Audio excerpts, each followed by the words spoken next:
Sorry बच्चे, पिछले lecture में कुछ डिसरप्शन हो गई थी, इस वजह से मुझे न्यू लेक्चर स्टार्ट करना पड़ा है। मैं आपको बता रहा था कि शोल्डर जॉइंट का पेन की डिफरेंट कॉजेज हो सकती हैं, जैसे रोटेटर कफ की इंजरी हो सकती है, टेंडनाइटिस हो सकता है, इसके अलावा कोई डिसलोकेशन हो सकती है, इवन शोल्डर जॉइंट का ऑस्टियोआर्थराइटिस हो सकता है। इसके अलावा बच्चे, अगर एग्जामिनेशन की हम लोग बात करें तो एग्जामिनेशन के अंदर हम लोग यूजुअली एक टेस्ट करवाते हैं जिसका नाम है हॉकिंस टेस्ट। ये बेसिकली एक इम्पिंजमेंट टेस्ट है शोल्डर जॉइंट की डिजीजेस को देखने के लिए। मैं आप लोगों को ये दिखाता हूँ कि ये टेस्ट कैसे किया जाता है। आपकी बुक में बड़ी अच्छी फिगर मौजूद। बेसिकली हम ये देख रहे हैं कि रोटेटर कफ की इंजरीज में अक्सर हम लोग ये टेस्ट करवा देते हैं। इसके अंदर बच्चे ये है कि फॉरवर्ड फ्लेक्शन आपने कॉज करवानी है, ठीक है, शोल्डर जॉइंट की इंटरनल रोटेशन करवाते हुए। यानी कि आप ये देखें कि एक बंदे को आपने कहा है कि एल्बो पे अपना हाथ फ्लेक्स करे और उसके बाद आपने उसको फॉरवर्ड्स की तरफ खींचना, फ्लेक्स कराते हुए, इंटरनली रोटेट कराते हुए शोल्डर जॉइंट को, जिसकी वजह से बच्चे जो ग्रेटर ट्यूबरोसिटी होगी ह्यूमरस की, आप ये देखें, ये मेरा एरो शो कर रहा है, ये ग्रेटर ट्यूबरोसिटी है, ये लेसर ट्यूबरोसिटी है, ये एक्रोमियन के अंडरनीथ आ जाती है और उसको, उसके नीचे जो दरमियान में उन दोनों के बीच में स्ट्रक्चर्स होते हैं उसको कंप्रेस करती है। इसको हम लोग कहते हैं हॉकिंस इम्पिंजमेंट टेस्ट। बिल्कुल इसी तरह का एक और टेस्ट है जिसको हम लोग कहते हैं नीयर्स टेस्ट, ठीक है। ये भी एक इम्पिंजमेंट टेस्ट है हॉकिंस की तरह का, लेकिन इसके अंदर ऊपर से आप शोल्डर जॉइंट पे प्रेशर लगाते हैं और फिर रोटेशन, इंटरनल रोटेशन करवाते हैं और फ्लेक्शन, तो तब भी पेन इम्पिंज होता है। दोनों साइंस कैरेक्टरिस्टिक हैं। मैं स्पेसिफिक या सेंसिटिव की बात नहीं कर रहा, मैं कैरेक्टरिस्टिक की बात कर रहा हूँ शोल्डर जॉइंट में किसी भी स्ट्रक्चर के इम्पिंज होने के, फंसने के, कंप्रेस होने के, ठीक है। इन्वेस्टिगेशंस की बच्चे अगर बात की जाए तो शोल्डर जॉइंट की पैथोलॉजीज के लिए दो तरह की इन्वेस्टिगेशंस हैं। एक तो है एक्सरे, यानी कि हार्ट टिश्यू की एबनॉर्मलिटी देखने के लिए, और सॉफ्ट टिश्यू की एबनॉर्मलिटी देखने के लिए अल्ट्रासाउंड और एमआरआई, जिसके अंदर एमआरआई ज्यादा अच्छा है, ज्यादा स्पेसिफिक है, ठीक है। एक्सरे जो है बच्चे, it is for actually bony lesions, ये सॉफ्ट टिश्यूज की एबनॉर्मलिटीज डिटेक्ट करने में तो मदद नहीं करेगा। ओके, तो जो नेक्स्ट डिजीज हम लोग स्टडी करने लगे हैं that is rotator cuff tendinitis. इसको स्टडी करने से पहले अगर हम लोग नॉर्मल एनाटॉमी देखें स्कैपुला की, तो बच्चे आपको ये क्लियर हो जाएगा कि this is acromion and this is coracoid process, ठीक है, क्रो बीक की तरह का ये प्रोसेस है। अब आपका जो जॉइंट होता है क्लेविकल का, वो बनता है एक्रोमियो क्लेविकुलर जॉइंट, ठीक है, यानी कि यहाँ पे आपकी क्लेविकल अपना एक जॉइंट बनाती है। लेकिन एक्रोमियन और क्लेविकल के बीच में एक लिगामेंट होती है that is known as coracoacromial ligament, ठीक है, कोरेको एक्रोमियल लिगामेंट, जो कि आपका, ये आप देखें, ये आपका ग्लिनॉइड इसका सरफेस है, जिसके बीच में आपका जो ह्यूमरस का हेड है इसने आके लॉज इन होना है। मैं यहाँ पे रफ डायग्राम बना रहा हूँ। ये मैंने आपको एक एंटीरियर व्यू दिखाया है इसका। अब आप बच्चे अगर लेटरल सेक्शन देखें तो इसके अंदर ये एक्रोमियन है और ये क्लेविक कोराकॉइड प्रोसेस है स्कैपुला का। कभी कभी बच्चे ऐसे हो सकता है कि सब एक्रोमियल बीक जो है वो डेवलप कर जाए। What do we mean by subacromial beak? बच्चे, एज रिलेटेड चेंजेस के साथ ऐसे हो सकता है कि बोनी प्रोसेसेस या बोनी स्पर्स डेवलप करना शुरू हो जाएं, जो कि अंडरलाइंग स्ट्रक्चर्स को डैमेज कर सकते हैं। रोटेटर कफ की बच्चे अगर बात की जाए तो इसके अंदर बेसिकली चार मसल्स इंक्लूडेड हैं: सुप्रास्पाइनेटस, इंफ्रास्पाइनेटस, टीरिस माइनर और साथ ही साथ सबस्कैपुलरिस।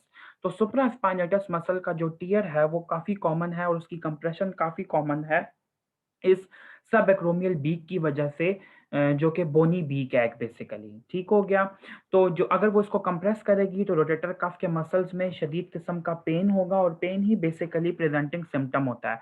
कभी कभी ऐसे भी हो सकता है कि उस जॉइंट के, शोल्डर जॉइंट के जो अफेक्टेड साइट है उसके एक्सेसिव यूज की वजह से वहां पे सराउंडिंग इन्फ्लेमेशन डेवलप कर सकती है, एरिदीमा डेवलप कर सकता है, और जो आपके कैरेक्टरिस्टिक साइंस होते हैं इन्फ्लेमेशन के वो डेवलप कर सकते हैं। एरिया इवन हॉट और टेंडर भी हो सकता है, ठीक हो गया। तो इसके जो बच्चे बेसिकली ट्रीटमेंट है that is based upon medical treatment and surgical treatment. जो मेडिकल ट्रीटमेंट है, मेडिसिनल ट्रीटमेंट, इसके अंदर इंजेक्शन आ सकते हैं, स्टीरॉयड बेस्ड इंजेक्शन जो कि एंटी इन्फ्लेमेटोरी होंगे। और आपको याद होगा कि स्टीरॉयड्स के एक्ट करने का पाथवे कौन सा था? दैट वाज मेनली एनएफ के बीटा पाथवे, ठीक है, जो कि इनकी इन्फ्लेमेशन पे, लोकल इन्फ्लेमेशन को कम करेगा। जॉइंट के अंदर आप इंट्राआर्टिकुलर इंजेक्शन दे सकते हैं। इसके अलावा जो दूसरा ट्रीटमेंट आता है that is based upon surgery.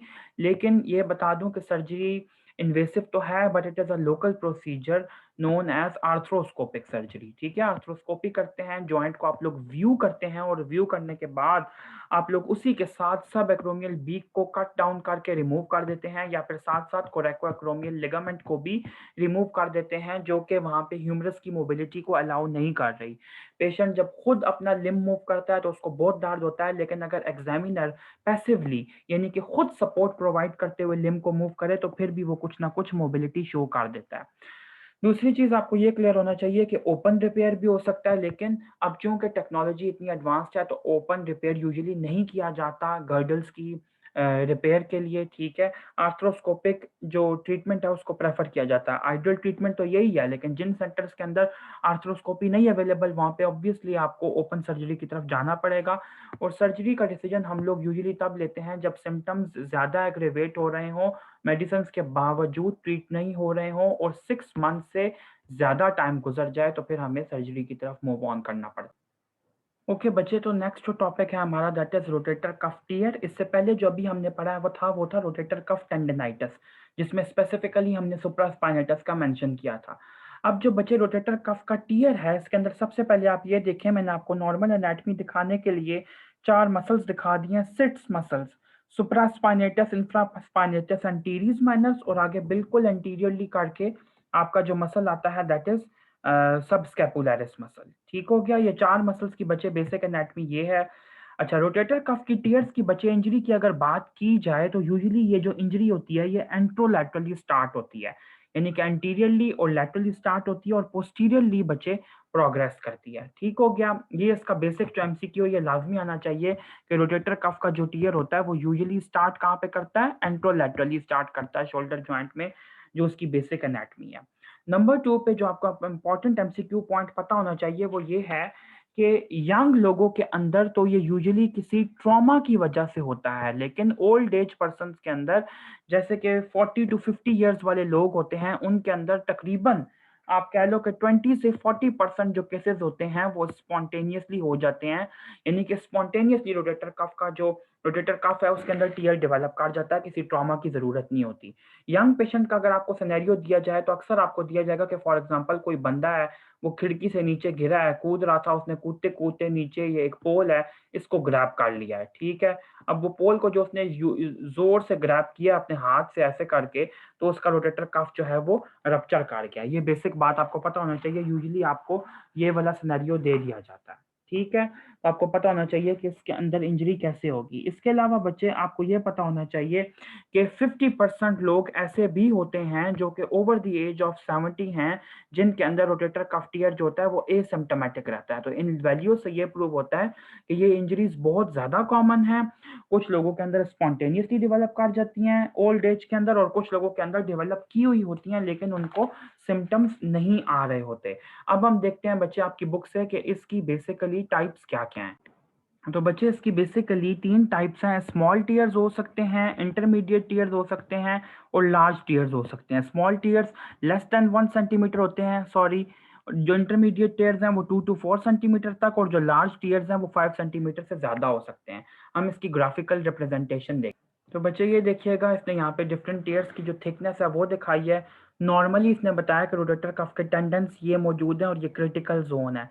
Partial thickness tears हो सकते हैं जो कि पार्शियली इंजर कर रहे हैं, एंट्रोलैटरली यूजुअली स्टार्ट होते हैं, लेकिन इस डायग्राम में ये नहीं शो किया, या डायग्राम में सिर्फ आपको टाइप शो की हैं। ठीक है, पार्शियल थिकनेस बच्चे आप ये सारे देख सकते हैं, पार्शियली इन्वॉल्व कर रहे हैं, फुल थिकनेस में फुल डैमेज है। क्रॉनिक टीयर जो है वो ओवर द टाइम डेवलप करता है और उसके जो एजेस होते हैं वो यूजुअली ब्लंट हो चुके होते हैं, राउंड हो चुके होते हैं। जबकि आप फुल थिकनेस टीयर देखें एक्यूट वैरायटी का, इसके जो एजेस हैं वो शार्प ही हैं अभी तक, उसके अंदर प्रॉपर एवल्शन, उसके ऊपर प्रॉपर टीयर शो हो रहा है। रिट्रैक्टेड क्रॉनिक टीयर वो होता है जिसके अंदर जो टेंडन्स हैं उनके एंड्स बिल्कुल फार अपार्ट चले जाएं और वापस में अप्रोच करने की एबिलिटी ना रख पाएं। ये बेसिक बच्चे इनकी टाइप्स हैं। साइज की बेस पे भी मैंने आपको दिखा दी और थिकनेस की बेस पे मैंने इनकी ग्राफिकल रिप्रेजेंटेशन जो है वो आपको वो भी बता दी। अगर बच्चे एग्जामिनेशन की बात की जाए तो आप ये देखें कि पेन तो आप लोग रिलीव कर सकते हैं। पेन ऐसे हो सकता है कि पेशेंट को पेन ना हो क्योंकि वो कहीं से इंजेक्शन लगवा के आया हो स्टीरॉइड्स का या किसी भी किस्म का पेन किलर लगवा के आया हो, लेकिन बेसिक सिम्टम्स में ये होगा जैसे आपको पता है कि सुप्रास्पाइनेटस मसल रिस्पॉन्सिबल है 0 to 15 डिग्री की एबडक्शन करवाने के लिए, मैंने पहले भी बताया था। डेल्टॉइड मसल रिस्पॉन्सिबल है 15 से 90 डिग्री की एबडक्शन करवाने के लिए, और सिराटस एंटीरियर रिस्पॉन्सिबल है ग्रेटर देन 90 डिग्री की एबडक्शन करवाने के लिए। तो अगर एक बंदा यहाँ पे ऐसे खड़ा है तो इसका अपर लिम्ब जो है अगर यहाँ से थोड़ा सा 15 डिग्री ऊपर मूव करता है तो ये सुप्रास्पाइनेटस की वजह से है। ठीक है, बल्कि एक सेकंड में इस डायग्राम को चेंज करके दोबारा शो करता हूँ आपको ऐसे करके, कि अगर थोड़ा सा मूव ऊपर करता है यहाँ तक तो दिस इज सुप्रास्पाइनेटस का 15 डिग्री, 90 डिग्री तक लेके आता है तो डेल्टॉइड की वजह से, और ओवरहेड बिल्कुल ऊपर अपने अपर लिम्ब को ले जाता है तो that is due to serratus anterior. अब ये सारी बात बताने का पर्पस ये था कि जब एक बंदे को ऑलरेडी सुप्रास्पाइनेटस का टीयर हुआ हुआ है तो सबसे पहला उसका ये होगा एग्जामिनेशन पे फाइंडिंग कि उसकी अबडक्शन बिल्कुल लिमिटेड हो जाएगी। ठीक है, अबडक्शन उसकी लिमिटेड होगी एक्टिवली, जो कि वो खुद करना करना चाहिए उसे और वो नहीं कर पा रहा। इसके अलावा बच्चे आपके जो कफ के मसल्स होंगे उनकी वेस्टिंग होगी, शोल्डर जॉइंट की वेस्टिंग बेसिकली आपको नजर आएगी। जो एक प्रॉपर कॉन्टूर होता है वो आपको नहीं नजर आएगा, और कुछ केसेस के अंदर जब पेशेंट जो है वो अबडक्शन करने की कोशिश करेगा तो उसको हंचिंग डेवलप हो जाएगी। हंच से क्या मुराद होता है, एक रेस सा शोल्डर डेवलप हो जाएगा, जैसे आप अपने शोल्डर्स ऊपर की तरफ रेस करते हैं और वो प्रोमिनेंट हो जाते हैं, बिल्कुल वैसे ही मसल की टोन लॉस होने की वजह से सिर्फ बोनी एज नजर आएगा, जिसकी वजह से एक हंचिंग डेवलप हो जाएगी। ठीक है, ये इसके बेसिक एग्जामिनेशन के फाइंडिंग्स हैं। अच्छा, एक और बच्चे बहुत इंपॉर्टेंट डायग्राम है वो आपको दिखा दूं। ये पिक्चर बच्चे मुझे बहुत अच्छी लगी कि आप अपने पेशेंट को कमांड दें कि वो अपना अपना अपर लिम्ब रेस करे ओवर द हेड, यानी कि ओवरहेड एबडक्शन कॉज करे। 0 से 60 डिग्री तक वो नॉर्मली मूव करता है। ठीक है, 60 से 120 के बीच में अगर वो अपना हेड एबडक्ट कर रहा है और उसको इस रेंज में पेन होने लग जाता है तो आपने समझना है कि ये यूजुअली सब एक्रोमियल इम्पिंजमेंट की वजह से है, जो कि नीचे ये लिखा हुआ है। ठीक है, अगर किसी बंदे को सब एक्रोमियल बोनी प्रोसेस प्रेजेंट है, उसके सब एक्रोमियन के नीचे कोई सब एक्रोमियल बीक प्रेजेंट है, तो उसको 60 टू 120 डिग्री के बीच में एडक्शन में सिवियर किस्म का पेन होगा। ठीक हो गया। लेकिन अगर किसी को एक्रोमियो क्लेविकुलर ज्वाइंट की कोई अबनॉर्मेलिटी है तो उसकी overhead ab abduction almost almost normal होगी अप टिल 170 डिग्रीज, और 170 से 180 डिग्री के बीच में। जब वो फुली ओवरहेड अबडक्ट करने लगा होगा तो उसको शदीद किस्म का पेन स्टार्ट हो जाएगा। तो बेसिकली एंगल्स ऑफ अबडक्शन आपको ये बताएंगे कि किस जॉइंट की या किस एरिया की इन्वॉल्वमेंट है शोल्डर जॉइंट के अंदर। तो ये बड़ा अच्छा एक इसका डायग्नोस्टिक पॉइंट है। उसके अलावा बच्चे इसका ट्रीटमेंट भी दो तरह से बेस करता है, मेडिसिनल ट्रीटमेंट है, सर्जिकल है। मेडिसिनल में आप स्टेरॉइड्स दे रहे हैं इन्फ्लेमेशन को कम करने के लिए। सर्जिकल ट्रीटमेंट की अगर बात की जाए, वही पुरानी बात बचे, आर्थ्रोस्कोपिक रिपेयर आप लोग करेंगे डिफेक्ट का। अगर पार्शियल थिकनेस डिफेक्ट है, स्मॉल या इंटरमीडिएट साइजेस डिफेक्ट जो है उनके अंदर आप लोग कॉम्प्लेक्स सर्जरीज परफॉर्म कर सकते हैं, जैसे टेंडन ट्रांसफर्स किसी और मसल का, ग्रेसिलिस का फॉर एग्जांपल, टेंडन लेके आप यहाँ पे ट्रांसफर करके उसकी पेटेंसी को मेंटेन करें रोटेटर कफ की। नंबर 2 पे पैच ग्राफ्ट आप यहाँ पे पैचिंग कर सकते हैं, क्योंकि मसल्स ने और टेंडन ने खुद ब खुद तो हील होना नहीं है। ठीक है, या फिर रिवर्स ज्वाइंट रिप्लेसमेंट। ठीक है, अब रिवर्स ज्वाइंट रिप्लेसमेंट क्या होता है इसका थोड़ा सा इंट्रो दे दूं।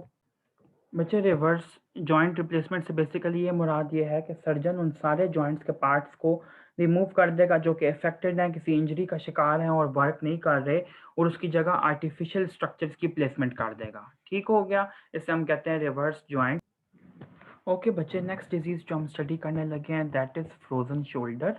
ये स्टडी करने से पहले बच्चे एक इम्पॉर्टेंट शोल्डर की मूवमेंट आपको बता दूं ताकि आप लोगों को कॉन्सेप्ट क्लियर हो जाए। फॉर एग्जांपल, अगर ये एक बंदा है, ये इसका अपर लिम्ब है, ठीक है, ऐसे करके, और बच्चे अगर मैं ऐसे ये कहूँ कि आप अपनी एल्बोस को साथ लगाएं ऐसे करके, ठीक है, और अपने आर्म्स को ऐसे यानी कि एल्बो जॉइंट पे फ्लेक्शन करें और अपने आर्म्स को साथ लगाएं, बॉडी के साथ एडक्ट करें। ठीक है, और अब अपने एल्बोस को यहाँ पे बिल्कुल साइड पे ऐसे मूव करें तो इसको हम लोग कहेंगे external rotation of the shoulder joint. ठीक है, यानी कि मैं आपको ये मूवमेंट दिखा भी देता हूँ।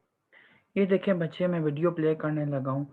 ये रेजिस्टेंस के साथ शो कर रहे हैं कि अगर स्ट्रेच पड़े तो कैसी होती है एक्सटर्नल रोटेशन, लेकिन अगर स्ट्रेच ना भी पड़े तो पेशेंट खुद भी कर सकता है ये वाली मूवमेंट।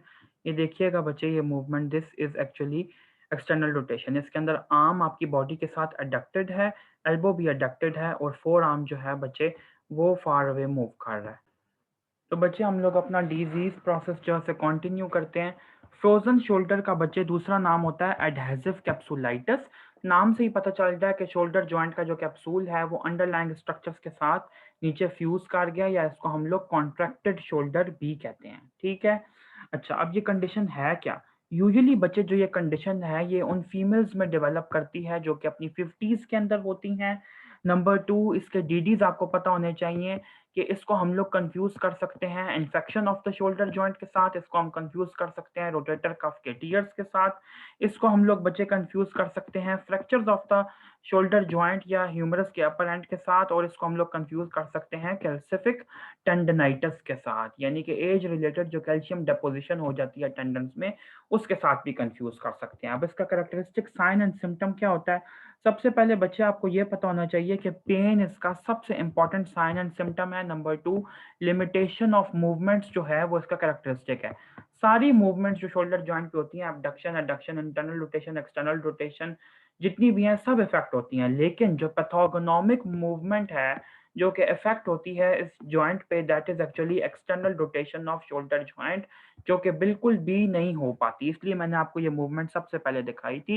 इस डिजीज के बच्चे बेसिकली 3 टाइप्स के फेजेस एग्जिस्ट करते हैं। एक को हम फर्स्ट फेज जो होता है उसको हम कहते हैं पेनफुल या फ्रीजिंग फेज। ठीक है। जो सेकंड फेज होता है बच्चे इसको हम लोग कहते हैं स्टिफनिंग या फ्रोजन फेज, और जो बच्चे इसका थर्ड फेज होता है उसको यूजुअली हम लोग कहते हैं थॉइंग या मेल्टिंग फेज। ये अब आपको 3 डिजीजेस पता होनी चाहिए बच्चे। ये डिजीज इतनी कॉमन है कि हॉस्पिटल में आप जाएंगे तो आपको बहुत फ्रीक्वेंटली फीमेल्स के अंदर ये मिलेगी, मेल्स में भी हो सकती है। जो इसका पहला फेज है पेनफुल या फ्रीजिंग फेज, इसके नाम से पता चल रहा है कि अभी शोल्डर जॉइंट इसके अंदर उसकी मूवमेंट्स फुली इफेक्ट नहीं हुई, बल्कि आहिस्ता आहिस्ता उसमें पेन डेवलप कर रहा है और वो फ्रीज होने की कोशिश कर रहा है। जो सेकंड फेज है वो इसके बाद आता है जिसके अंदर शोल्डर जॉइंट बिल्कुल स्टिफ हो जाता है, फ्रोजन हो जाता है, और थर्ड फेज में और आहिस्ता आहिस्ता वो अपने उस फेज से वापस आ जाता है और नॉर्मल की तरफ आने की कोशिश करता है। एक बात आपने याद रखनी है, जिन पेशेंट्स को फ्रोजन शोल्डर होता है वो बाद में फंक्शनल हो जाती हैं, यानी कि ऑपरेशनल हो जाता है उनका वो जॉइंट, नॉर्मली काम करने लग जाता है और किसी किस्म का डिफेक्ट बाकी नहीं रहता। ठीक हो गया। जो इसका पेनफुल या फ्रीजिंग फेज था बच्चे, इसके अंदर यूजुअली आप लोग पेन रिलीफ के लिए कॉर्टिकोस्टेरॉइड्स प्रोवाइड कर सकते हैं। जो सेकंड फेज है जिसके अंदर स्टिफनिंग हो गई या सेवियर किस्म के अंदर, उसके अंदर आप लोग सर्जिकल रिमूवल करवा सकते हैं टाइट कैप्सूल का। ठीक है। अगर कैप्सूल बिल्कुल एडहियर कर गया नीचे की तरफ तो उसका आप लोग सर्जिकल रिलीज कॉज करवा देंगे, उसको कट लगा के रिलीज कर देंगे। और बच्चे इसके अलावा आपको ये पता होना चाहिए कि हम लोग आर्थ्रोस्कोपिक एग्जामिनेशन भी कर सकते हैं कि शोल्डर जॉइंट, फॉर एग्जांपल अगर ये शोल्डर जॉइंट है तो इसकी कैविटी में मैं छोटी सी सुराख करके अपना आर्थ्रोस्कोप डालूं और आर्थ्रोस्कोप से मैं यहाँ पे कैप्सूल के अंदर बहुत सारा नॉर्मल सलाइन छोड़ दूं। नॉर्मल सलाइन की वजह से जो कैप्सूल डिस्टेंड होगा, खुलेगा, क्योंकि कैप्सूल लाइन कर रहा है बेसिकली एक कैविटी को, तो जब ये खुलेगा तो इसकी एडहेरेंस नीचे वाले स्ट्रक्चर्स के साथ जो इसका यूनियन होगा वो कम हो जाएगा, तो एडहेसिव कैप्सुलाइटिस खत्म हो जाएगा। तो आर्थ्रोस्कोपिक सलाइन वॉश टेक्निक है, इसके अलावा surgical release technique of tight capsule है, और मेडिसिनल ट्रीटमेंट था जो कि फर्स्ट फेज में देते हैं। थर्ड फेज का कोई ट्रीटमेंट नहीं है, क्यों? क्योंकि थर्ड फेज में तो ऑलरेडी पेशेंट जो है वो रिकवर कर रहा है, तो थॉइंग फेज है तो उसमें हम ट्रीटमेंट क्यों देंगे। इसके अलावा एक बहुत ही इंपॉर्टेंट बात यह है कि एक्सरे के ऊपर कोई फाइंडिंग नहीं आती एडहेसिव कैप्सुलाइटिस की। एक्सरे बिल्कुल क्लीन एंड क्लियर होता है। हाँ, एमआरआई पे ये डिटेक्ट किया जा सकता है। ओके बच्चे, जो जो नेक्स्ट छोटा सा टॉपिक हम लोग पढ़ने लगे हैं वो है शोल्डर जॉइंट की इन्वॉल्वमेंट इन रियोमेटॉइड आर्थराइटिस। रियोमेटॉइड आर्थराइटिस हमारा बेसिकली यहाँ का टॉपिक नहीं है, लेकिन मैं आपको थोड़ा सा सर्जिकली इसका क्लू दे दूं। सबसे पहली इंपॉर्टेंट बात यह है कि रियोमेटॉइड आर्थराइटिस में डिफरेंट जॉइंट्स के अंदर 2-3 इंपॉर्टेंट चीज़ें होती हैं। एक तो ये कि ऑस्टियोपोरोसिस स्टार्ट हो जाता है, यानी कि बोन का मास कम होना शुरू हो जाता है। ठीक है। तो शोल्डर जॉइंट के जो बोन्स हैं उनके अंदर भी बोन मास कम हो जाएगा। नंबर टू, साइनोवियल प्रोलिफरेशन शुरू हो जाती है, साइनोवियम जो है वो डिफ्रेंशिएट करना शुरू हो जाती है। और नंबर फोर, पैनस फॉर्मेशन, यानी कि जो ब्लड वेसल्स हैं, जो कैपिलरीज हैं, वो वापस स्प्राउट करने लग जाती हैं जॉइंट कैविटी में और उन बोन्स के इर्द गिर्द। तो सब इसके अलावा ये तो आपके हिस्टोपैथोलॉजिकल फीचर्स थे ना। इसके अलावा बच्चे आपको ये पता होना चाहिए कि आपका जो रूमेटॉइड आर्थराइटिस का शोल्डर होगा उसको आप लोग मेडिसिनली ट्रीट कर सकते हैं बाय गिविंग स्टीरॉइड्स के इंजेक्शन, ठीक हो गया।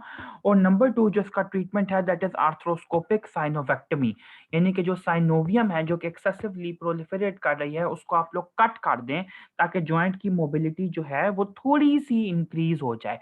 लेकिन मैं एक चीज को यहाँ पे बिल्कुल क्लियरली बता दूं कि ये जो ट्रीटमेंट है ये एक्सप्लेन करते हुए आपने पेशेंट्स को 2 इंपॉर्टेंट पॉइंट्स जरूर बताने हैं कि इस सारे ट्रीटमेंट से सिर्फ पेशेंट का पेन कम होगा और मोबिलिटी जो है बचे दैट यूजुअली रिमेन्स अनअफेक्टेड।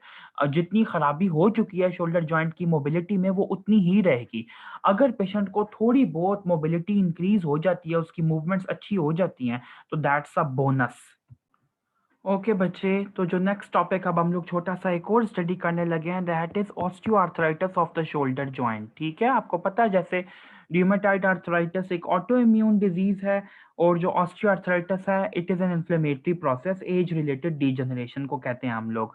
तो सबसे पहले आपको यह पता होना चाहिए कि शोल्डर जॉइंट का ऑस्टियोआर्थराइटिस 3 टाइप्स का हो सकता है। नंबर 1 प्राइमरी टाइप का, जो कि खुद ब खुद डेवलप करे, स्पॉन्टेनियसली डेवलप करे।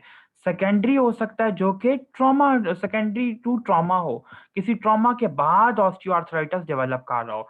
और जो बचे फोर्थ इसकी टाइप है that is and stage rotator cuff disease, जिसको हम लोग कफ आर्थ्रोपैथी भी कहते हैं। तो ये 3 टाइप सबसे पहले आप लोगों को पता होनी चाहिए। उसके बाद आपको ये क्लियर होना चाहिए कि ऑस्टियोआर्थराइटिस के अंदर पेन तो परसिस्ट करेगा ही, तो हमने पेन को बेसिकली ट्रीट करने के लिए पेशेंट को ट्रीट करना है या पेशेंट की कोई सर्जरी परफॉर्म करनी है। अब वो कौन कौन से मेथड्स हैं जिनको हम लोग यूज कर सकते हैं? तो सबसे पहले बच्चे एक है आर्थ्रोस्कोपिक डिब्राइडमेंट। ठीक है, मैं आप लोगों को पहले सारे मेथड्स लिखवाता हूँ फिर इनका मतलब समझाता हूँ। आर्थ्रोस्कोपिक डिब्राइडमेंट एक मेथड है। नंबर 2 है आर्थ्रोप्लास्टी। ठीक है, अब आर्थ्रोप्लास्टी की बच्चे फर्दर 2 टाइप्स हैं, टोटल आर्थ्रोप्लास्टी है और हेमी आर्थ्रोप्लास्टी है। और थर्ड नंबर पे जो मेथड आता है that is known as arthrodesis. ठीक है, अब इनका मतलब गौर से समझिएगा। आर्थ्रोस्कोपिक डिब्राइडमेंट, डिब्राइड का मतलब होता है डर्टी एरिया को में से डर्ट को रिमूव करना। किसी फॉर एग्जांपल किसी जगह पे कोई इंजरी है तो छोटे छोटे छोटे जो वहां पे बोनी टुकड़े हैं उनको रिमूव करना, that is arthroscopic debridement. Arthroscopic debridement से जॉइंट की कैविटी तो क्लियर हो जाएगी, सफाई भी हो जाएगी, लेकिन पेन रिलीफ और मोशन मूवमेंट जो है जॉइंट की उसमें इतनी ज्यादा इंप्रूवमेंट नहीं आती जितनी आर्थ्रोप्लास्टी के थ्रू आती है। आर्थ्रोप्लास्टी से मुराद ये है कि पेशेंट का ओरिजिनल जो जॉइंट है उसको हटा के आर्टिफिशियल जॉइंट वहां पे रिप्लेस करना, वहां पे इम्प्लांट करना। अब ये टोटल भी हो सकता है और हेमी भी हो सकता है। और इसके बाद बच्चे जो पेन रिलीफ होता है वो काफी अच्छा है बजाय अदर 2 टेक्निक्स के।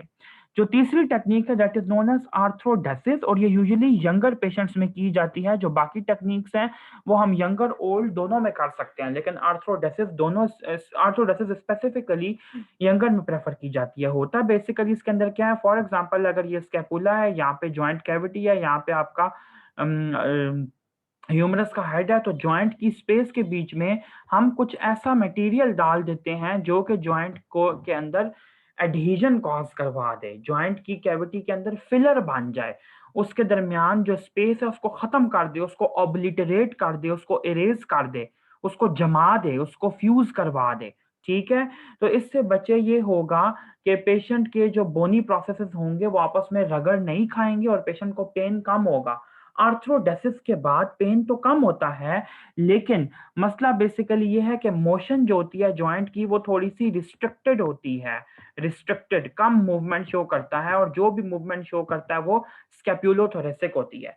यानी कि आपने ह्यूमरस को पक्का पक्का फ्यूज करा दिया स्कैपुला के साथ तो अब वहां तो मूवमेंट नहीं होगी, तो जो भी मूवमेंट होगी वो बेसिकली स्कैपुला की बैक पे हो रही है, मतलब स्कैपुला की आपके बैक पे हो रही है, आपके बैक मसल्स पे हो रही है। जो मैंने आपको शुरू में बताया था सूडो गर्डल का कॉन्सेप्ट देते हुए कि स्कैपुलोथोरेसिक जॉइंट क्या होता है। ठीक है, एक सूडो जॉइंट है बेसिकली। इसके अलावा आपको यह पता होना चाहिए कि आर्थ्रोडेसिस भी यंग लोगों में हम सिर्फ 2 कंडीशंस में करते हैं, या तो अगर वो सेप्सिस के अंदर हो या कोई न्यूरोलॉजिक डेफिसिट हो जैसे क्रॉनिक एपिलेप्सी के डिसऑर्डर्स, वरना यूजुअली हम लोग ये परफॉर्म नहीं करते। ये आपका ऑस्टियोआर्थराइटिस का टॉपिक था। ओके बच्चे, तो जो जो दो छोटी-छोटी डिजीज़ेज़ थी आपकी बुक में दी हुई, बाइसेप्स टेंडन का रप्चर और एक्रोमियोक्लेविकुलर जॉइंट की स्टिफनेस, वो आप लोग खुद रीड कर लीजिएगा। मैं आप लोगों को अपर लिम्ब में से ये सबसे इम्पोर्टेंट टॉपिक अभी करवाने लगा हूँ, that is dislocation off shoulder joint या फिर ग्लिनोह्यूमरल जॉइंट की इंस्टेबिलिटी, ठीक है? तो बच्चे इसकी 3 ब्रॉड कैटेगरीज़ हैं शोल्डर जॉइंट की डिस्लोकेशन या इंस्टेबिलिटी की। पहला ग्रुप है बच्चे ट्रॉमेटिक वैरायटी का, ट्रॉमा की वजह से शोल्डर डिस्लोकेट होना।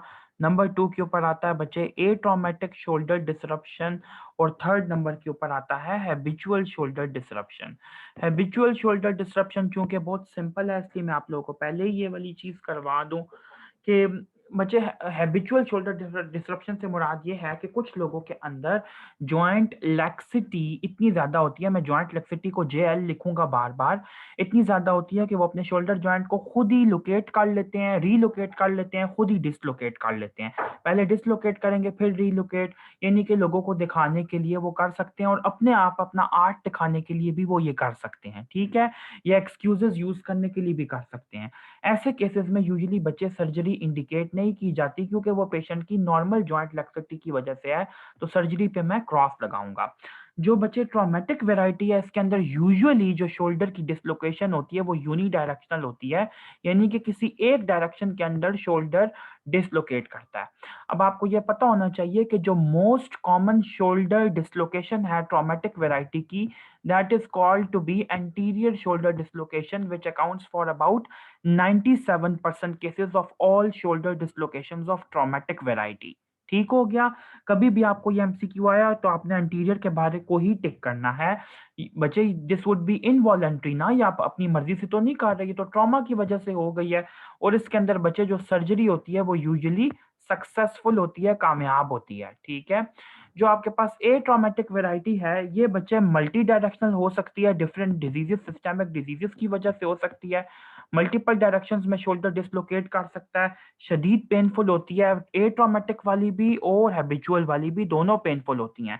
सॉरी, ट्रॉमेटिक वाली और ए ट्रॉमेटिक वाली दोनों पेनफुल होती है, हैबिचुअल वाली पेन लेस होती है, तब भी पेशेंट जो है वो उसको यूजुअली परफॉर्म करता है लोगों को दिखाने के लिए। अच्छा, ए ट्रॉमेटिक के अंदर बच्चे एक और बात की जाए तो ये भी इनवॉलंटरी ही होती है और इसके अंदर जो सर्जरी होती है बच्चे वो भी की जा सकती है, लेकिन जो सक्सेस रेट है वो ट्रॉमेटिक वैरायटी का बहुत ज़्यादा है सर्जरी का और ए ट्रॉमेटिक का इस वजह से ज़रा सा कम है क्योंकि उसके अंदर किसी और सिस्टमिक डिजीज़ की इन्वॉल्वमेंट हो सकती है। तो इसी के साथ बच्चे अब हम लोग प्रॉपर्ली हर डिजीज़ को पढ़ते हैं, लेकिन इसको पढ़ने से पहले कुछ इंपॉर्टेंट टेस्ट्स का यहाँ पे ज़िक्र कर दूँ। सबसे पहले बच्चे, क्योंकि मैं आप लोगों को आगे अभी इस टॉपिक में पढ़ाऊँगा तो आपको पहले ही क्लियर हो जाए, एक होता है sulcus sign. What is sulcus sign, ये आपको मैं क्लियर कर दूँ। फॉर एग्ज़ाम्पल अगर ये बंदा एक ऐसे बैठा है अपने अपर लिम्ब के साथ ऐसे करके, ये इसकी एल्बो है, तो बच्चे जो एग्जामिनर होगा वो उस पेशेंट के अपर लिम्ब को ऐसे नीचे की तरफ सस्पेंड करवाएगा बिल्कुल फ्रीली, ठीक है? एक अपना हैंड प्लेस करेगा यहाँ पे ऊपर और दूसरा हैंड प्लेस करेगा नीचे डिस्टल ह्यूमरस और एल्बो के लेवल पे। इस हैंड से वो फोर्स अप्लाई करेगा नीचे की तरफ, तो अगर एक्रोमियन के बीच में और ह्यूमरस के हेड के बीच में, यहाँ पे जिसको मैं ब्लू कलर में शो कर रहा हूँ, ये पोटेंशियल स्पेस डेवलप करती है कम से कम 1 फिंगर ब्रेड्थ की, तो इसको हम लोग कहते हैं पॉजिटिव सल्कस साइन, ठीक है? और पॉजिटिव सल्कस साइन किस चीज़ का इंडिकेटिव होता है? ये इंडिकेटिव है कि बेसिकली पेशेंट का जो शोल्डर है वो इंफीरियरली अनस्टेबल है, ठीक हो गया? दूसरा जो टेस्ट हम लोग करवाते हैं that is usually known as apprehension test, ये मैंने आप लोगों को पिछले टेस्ट में भी करवाया था, जो आपको डिटेल में टेस्ट करवाए थे कि एक पेशेंट है, फॉर एग्जांपल अगर वो लाए कर रहा है ऐसे, ये उसका अपर लिम्ब ऐसे करके, तो मैं उससे कहूँगा एल्बो जॉइंट पे वो 90 डिग्री की फ्लेक्शन करे, ठीक है? फिर इस एल्बो को ऊपर की तरफ मूव करे और 90 डिग्री की एब्डक्शन कॉज करवाए, तो उसका अपर लिम्ब जो है बच्चे वो कुछ यूं बन जाएगा ऐसे करके, यानी कि शोल्डर जॉइंट पे 90 डिग्री की एब्डक्शन हुई और एब्डक्शन, शोल्डर जॉइंट पे 90 डिग्री की फ्लेक्शन भी हुई हुई है और ये एब्डक्शन भी हुई है पेशेंट की, अपने टॉर्सो से 90 डिग्री की एब्डक्शन भी हुई हुई है। और अब इसको हम लोग एक्सटर्नली रोटेट करवाएं अगर, तो ये पेशेंट इस पोजीशन में 90 डिग्री एब्डक्शन और 90 डिग्री एल्बो जॉइंट की फ्लेक्शन के साथ पेशेंट को अगर एक्सटर्नल रोटेशन का कहा जाए या उसकी की जाए तो वो डरेगा, वो फियरफुल होगा क्योंकि उसका शोल्डर जॉइंट में शदीद किस्म का पेन होगा। अब इस टेस्ट की सिग्निफिकेंस क्या है ये मैं आप लोगों को दरमियान में और टॉपिक्स के बीच में अभी बताता हूँ। तो पहली वैरायटी बच्चे जो शोल्डर डिसलोकेशन की हम लोग पढ़ने लगे हैं, that is recurrent traumatic instability. खास तौर पे ये उन लोगों में होती है जो कि 25 साल से कम होते हैं, यंग पेशेंट्स होते हैं, बार बार इनके अंदर शोल्डर जॉइंट ट्रॉमा की वजह से डिसलोकेट कर सकता है। इनके एग्जामिनेशन के फाइंडिंग्स की अगर बात की जाए तो बच्चे जो एप्रीहेंशन टेस्ट होगा वो पॉजिटिव आएगा, और बच्चे पेन की फाइंडिंग जो होगी वो पॉजिटिव होगी, और बच्चे हिस्ट्री पॉजिटिव होगी रिकरेंस की, कि पहले भी ये सिमिलर कंडीशन हो चुकी है। ठीक है, उसके बाद बच्चे अगर इसकी इन्वेस्टिगेशन की, अच्छा इसकी डायरेक्शन क्या होगी, obviously it would be antero inferior या एंटीरियर शोल्डर डिसलोकेशन, ये आपने याद रखना है। और क्योंकि अगर इन्फीरियर इन्वॉल्वमेंट भी है, इन्फीरियरली भी अनस्टेबल है शोल्डर जॉइंट, तो सल्कस साइन भी पॉजिटिव आने का चांस हो सकता है। अगर इन्वेस्टिगेशन की बात की जाए तो बच्चे हम लोग मैग्नेटिक रेजोनेंस आर्थ्रोग्राम करवाते हैं शोल्डर जॉइंट का। एमआरआई की बेसिकली जो इन्वेस्टिगेशन स्टडी करवा रहे हैं, क्या देखने के लिए, नंबर वन, एक तो हम लोग देख सकते हैं ग्लिनॉइड लैब्रम जो होता है, यानी कि ग्लिनॉइड कैविटी ऑफ स्कैपुला के ऊपर जो लैब्रम है, जो कार्टिलेज का पीस है, उसके लीजन्स देखने के लिए, जिनको हम लोग लेबल करते हैं बैंकार्ट लीजन्स के नाम से। और दूसरे जो बच्चे ह्यूमरस के लीजन्स हैं, बेसिकली अगर स्पेसिफिकली बात की जाए तो ह्यूमरल हेड के लीजन्स की, तो ह्यूमरल हेड्स के लिए जो हम लोग रेडियोलॉजी में टर्म यूज करते हैं, दैट इज हिल सैक्स लीजन। ठीक हो गया रेडियोलॉजिकल फाइंडिंग्स की। बैंकार्ट लीजन्स बच्चे मैं आपको दिखाता हूँ, और हिल सैक्स लीजन्स हम लोग पिछले लेक्चर्स के अंदर देख चुके हैं ऑलरेडी। तो बच्चे ये देखें कि आप लोगों को ये इसने बिल्कुल क्लियरली शो किया है बैंकार्ट्स लीजन ग्लिनॉइड लैब्रम के रप्चर के। ये नॉर्मल है आपका, देखें ये लैब्रम की सरफेस है यहाँ पे, ठीक है, ये ह्यूमरस का हेड है, क्रॉस सेक्शन इसने दिखाया है। ये आपको थोड़ी माइनर इंजरीज शो हो रही है, माइनर इंजरीज अंदर की तरफ प्रोग्रेस कर रही हैं। फर्दर बच्चे लीजन कॉज करवा रही हैं बोनी कैप्सूल की तरफ, अंदर की तरफ फर्दर और जाके। और ये देखें यहाँ पे प्रॉपर प्रॉपर जो है आपको ग्लिनॉइड रिम का फ्रैक्चर भी मिल रहा है। तो ये बच्चे आपकी ग्रेडिंग्स हैं, आपने इनको याद नहीं करना ABCD करके, बस जनरल आपको आइडिया होना चाहिए कि रप्चर की जब लेंथ इंक्रीज करे तो इंटेंसिटी हम कहते हैं ग्रेडिंग उसकी इंक्रीज कर रही। Recurrent instability off shoulder joint के लिए दो तरह की सर्जरी की ट्रीटमेंट की इंडिकेशंस बनती हैं, एक है आपकी बच्चे एब्सोल्यूट इंडिकेशन और दूसरी है रिलेटिव इंडिकेशन। एब्सोल्यूट इंडिकेशन हम इसे कहते हैं कि अगर पेशेंट को सोने के दौरान while the patient is asleep और पेशेंट का शोल्डर जॉइंट जो है वो डिसलोकेट कर जाए, तो ये एब्सोल्यूट इंडिकेशन है कि शोल्डर जॉइंट इतना वीक है कि ये सोने के दौरान डिसलोकेट कर गया, तो इसकी सर्जरी करनी चाहिए।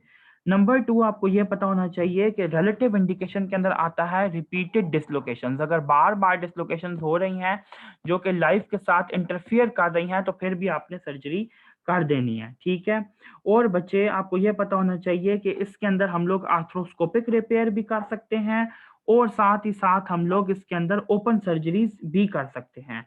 इसके अलावा बच्चे आपको यह पता होना चाहिए कि शोल्डर जॉइंट के कैप्सूल को टाइट करना जो है वो हमारा एम बनता है ऐसे लीजन्स में जहाँ पे हम लोग को बैंकार्ट लीजन्स मिल जाएं। ठीक है, तो उसमें हम लोग खास तौर पे ये एम करते हैं, यानी कि आपने लैब्रम को रिपेयर करना है और कैप्सूल्स को टाइट करना है। ओके बच्चे, जो सेकंड टॉपिक है, सब टॉपिक इसमें हम देखने लगे हैं, वो है posterior dislocation off shoulder. Shoulder की बच्चे जो पोस्टीरियर डिसलोकेशन ऐसे मुराद है कि ह्यूमरस के हेड का डिसलोकेट करना फ्रॉम द ग्लिनॉइड कैविटी, और जो आपकी एक्रोमियो क्लेविकुलर लिगामेंट थी और जो पूरी एक सब एक्रोमियल आर्च बनी हुई थी उसमें से डिसलोकेट करके पोस्टीरियरली चले जाना। ये यूजुअली बच्चे उन लोगों में होता है जिनको इलेक्ट्रिक शॉक लगे, ठीक है, या फिर एपिलेप्टिक फिट्स हों जिन लोगों को, ठीक है, या अगर कोई किसी को जोर से पुश बैक करे, ठीक है, हाफ नेल्सन जिसको हम लोग कहते हैं। ये सारी वो कंडीशन है जिसके अंदर, फॉर एग्जांपल ये येलो कलर का मैंने शो किया कि किसी ने इलेक्ट्रिक स्विच बोर्ड में स्विच लगाया, अपने गीले हाथों से उसको फौरन करंट लगी, उसको फौरन जो है बच्चे पीछे की तरफ पुश बैक मिलती है, पोस्टीरियर फोर्स उसको मिलती है। जब पोस्टीरियर फोर्स जोर से मिलेगी और हाथ पीछे की तरफ विड्रॉ होगा जोर से, तो ह्यूमरल हेड जो होगा वो पोस्टीरियरली डिसलोकेट कर जाएगा। ऐसे केसेस के अंदर बच्चे यूजुअली यही होता है कि हम लोग रेडियोग्राफर को यही कहते हैं कि पेशेंट को बहुत ज्यादा हिलाए जुलाए ना एक्सरे करने के लिए, बल्कि एंट्रोपोस्टीरियर व्यूज का ले ले, जिस तरह भी वो आता है सीधा सुपाइन उसको लिटा के। और पेशेंट की हिस्ट्री के ऊपर हम लोग बेसिकली रिलाय करते हैं posterior dislocation off shoulder joint का डायग्नोसिस बनाते हुए।